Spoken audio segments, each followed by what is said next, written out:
Social and emotional skills are the essential skills for success in school, work, and life.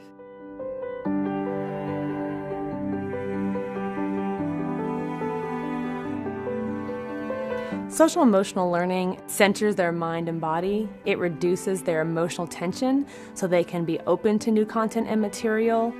We find that academic outcomes increase exponentially when students are nurtured, loved, and cared for, that we get much more out of them when we first address social emotional needs.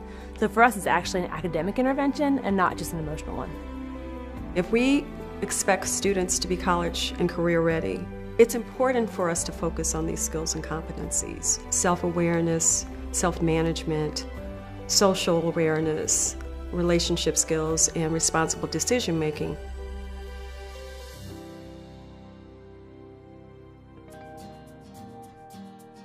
Self-awareness is the ability to identify your emotions, to be able to tie thoughts and feelings to behaviors.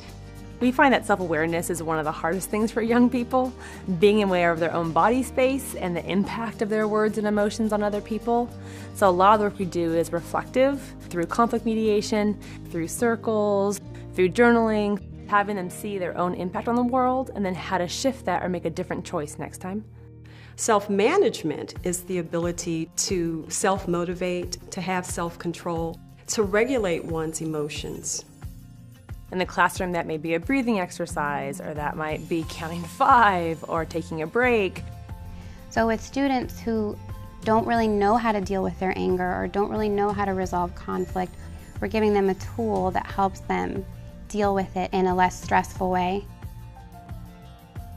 Social awareness is about embracing diversity, showing empathy for others.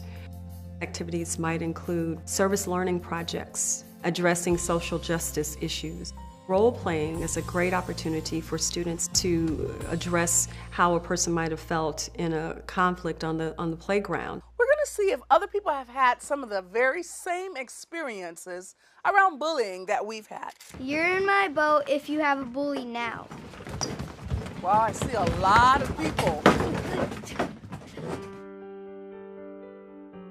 Relationship skills are important in project-based learning. It's the ability to work cooperatively with someone, to resolve conflict. It's the one skill you need your whole life. You may not need calculus tomorrow, but you have to know how to work in relationship, whether it's for a coworker or a life partner. You have to know how to handle conflict and how to handle challenges. Sometimes at recess, Miney would come over and just start talking about us and saying mean things. Is it your job to make Danae's job at school hard? No. I know it's a form of bullying, and sometimes I'll say sorry to her. So you choose to be someone's ally and make a better choice.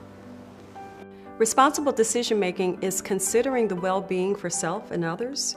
It's evaluating the consequences for various behaviors or actions. We do this through shared agreements, one-to-one problem solving, or having students debate an issue. If you were like, hey, Kashida, how much does an A cost in this class? And you took out your wallet and, and I was like, I think $50 would work. Which one of us would be corrupt in that case? You're the one that's asking for the money? We're truly teaching these students to be productive citizens. We're teaching them life skills. We're teaching them how to problem solve effectively. We're teaching them how to be resilient. I think of all the billions of dollars we've spent on Title I and all these intervention programs, and when all is said and done, what do we have to show for it? I think we're trying to teach technical things instead of devoting some of the resources to teach who you are as a person. Once you know who you are, then learning becomes exciting because you've already established a discipline.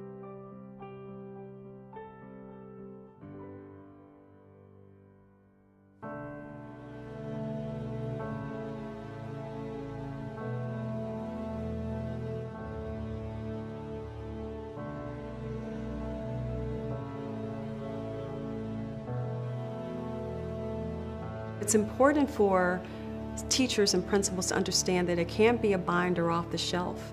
It can't be something that happens from 2:15 to 4:30 on Tuesdays and Thursdays. It has to be part of the school culture.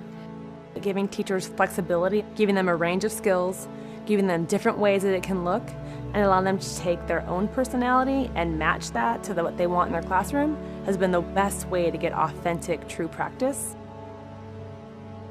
If we continue to do what we've always done, we're always going to get what we always got. Is that good enough? I don't think it's good enough for the 21st century.